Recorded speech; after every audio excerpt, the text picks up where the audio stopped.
Depois de um tempo, já não suportando os açoites e o peso da cruz, viram um homem que andava ali perto, um africano negro, chamado Simão de Cirene, por isso chamado de Cirineu, de Cirene na África, o qual ia passando, e vinha ele do campo.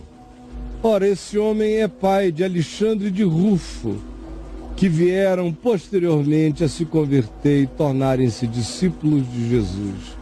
Obrigaram o africano Simão Cirineu a carregar a cruz de Jesus até o final. E levaram Jesus para o Gólgota, que quer dizer lugar da caveira, porque tinha a cara de uma caveira. Deram ali a Jesus beber vinho com mirra, que era considerado naquele tempo uma espécie de analgésico, para diminuir um pouco a dor. Ele, porém, não quis tomar a droga, quis sentir as implicações da dor até as últimas consequências. Então, o crucificaram e repartiram entre si as vestes dele, lançando-lhe sortes para ver quem levaria, quem ficaria com aquela veste tecida de alto a baixo, que tinha algum valor, e assim, sem que o soubessem, cumpriam o Salmo 22, 18, sobre as suas vestes lançaram sortes. Era já a terceira hora quando o crucificaram, 9 horas da manhã. Desde de madrugada, a noite inteira tinha sido de esbofeteamentos, e agora tão cedo, 9 horas, tudo isso já tinha acontecido.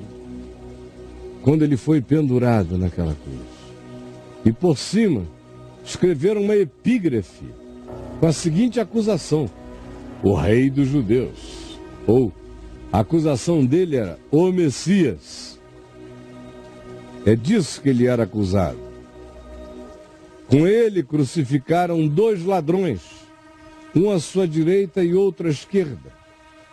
Em Lucas, a gente fica sabendo da história particular desses 2 homens com Jesus nos estertores da morte.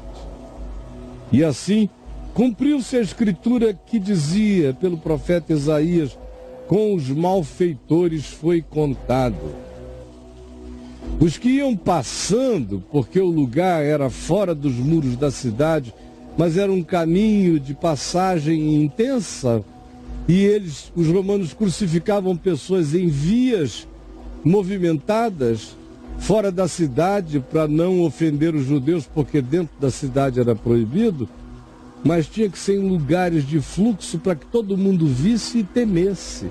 Era um outdoor romano contra o desejo de insurreição que porventura houvesse em algum coração.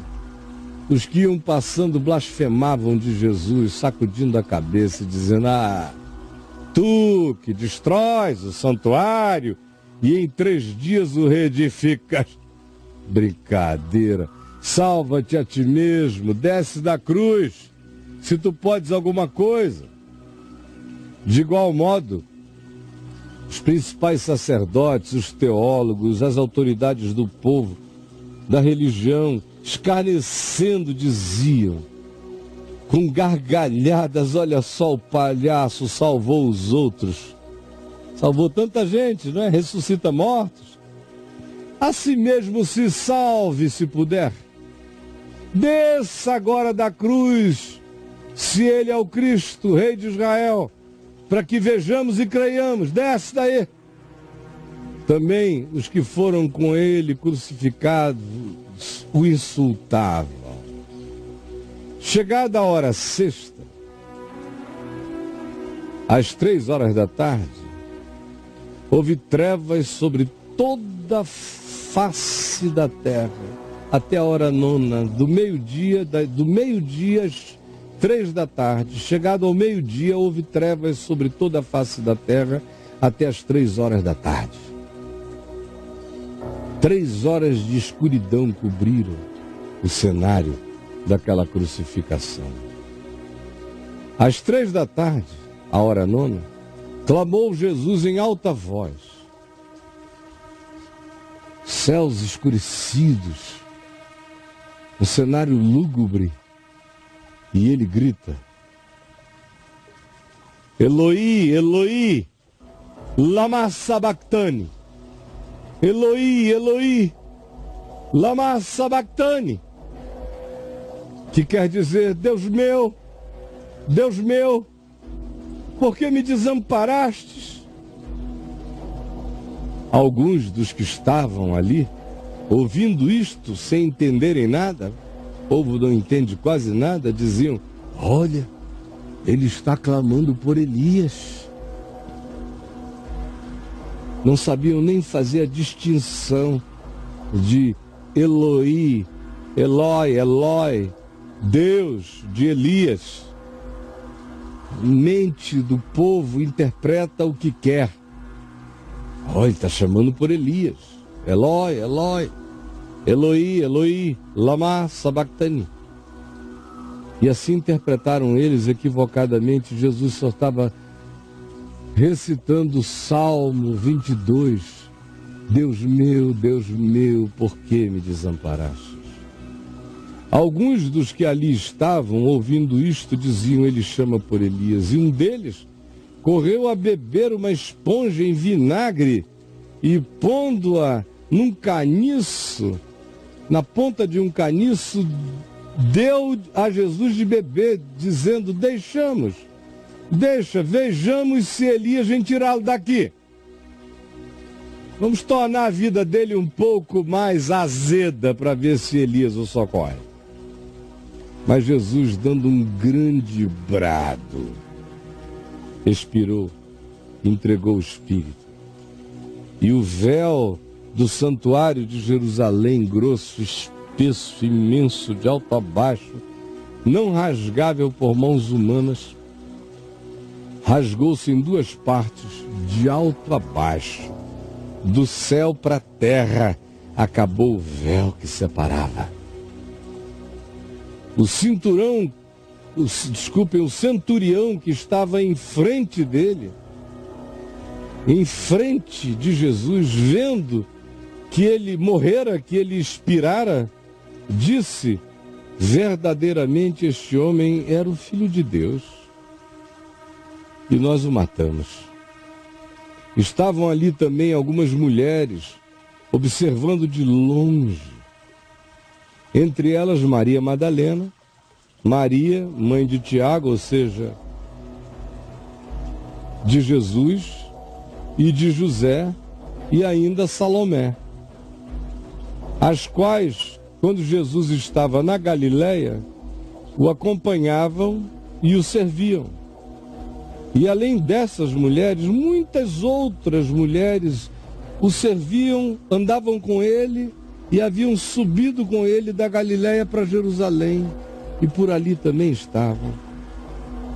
Ao cair da tarde daquela sexta-feira, por ser o dia da preparação, isto é, a véspera do sábado, vindo José de Arimateia, que era um ilustre membro do Sinédrio, dessa elite, que também esperava o reino de Deus, mas não tinha coragem no coração para bancar, porque amava mais o conforto da sua posição do que o engajamento radical com Jesus, que poderia tê-lo levado à morte, mas com o coração angustiado, porque ele esperava o reino de Deus e não teve coragem de botar a cara para fora.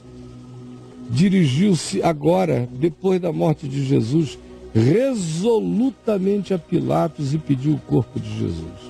Era o mínimo que ele achava que podia fazer, já que ele não tinha seguido a Jesus em vida, era honrá-lo morto, como em geral a religião faz. Não o segue em vida e depois tenta honrar morto. Mas Pilatos admirou-se que Jesus já tivesse morrido, porque normalmente a morte na cruz demorava muito mais tempo ela mata por asfixia. Pilatos disse: morreu logo, tão cedo? E José de Arimateia disse: sim, eu quero o corpo. Eu tenho um túmulo novo onde eu quero sepultá-lo. Ele era um homem justo e honrado. Eu quero dar o melhor para ele. E Pilatos, tendo chamado o centurião encarregado daquela missão, perguntou-lhe se havia muito que Jesus morrera. E após certificar-se pela informação do comandante que Jesus de fato estava morto, cedeu o corpo a José. José, ele mesmo, com os que o ajudavam, baixando o corpo da cruz, deve ter imediatamente envolvido logo um pano no seu rosto, que era costume dos judeus, não deixar a face da pessoa que tivesse morrido exposta à observação curiosa, e envolveu em um lençol que comprara, novinho, e o depositou em um túmulo que tinha sido aberto numa rocha, e rolou uma pedra de 1,5 toneladas para a entrada do túmulo, para que ninguém chegasse ali. Ora, Maria Madalena e Maria, mãe de José, observaram onde Jesus foi posto.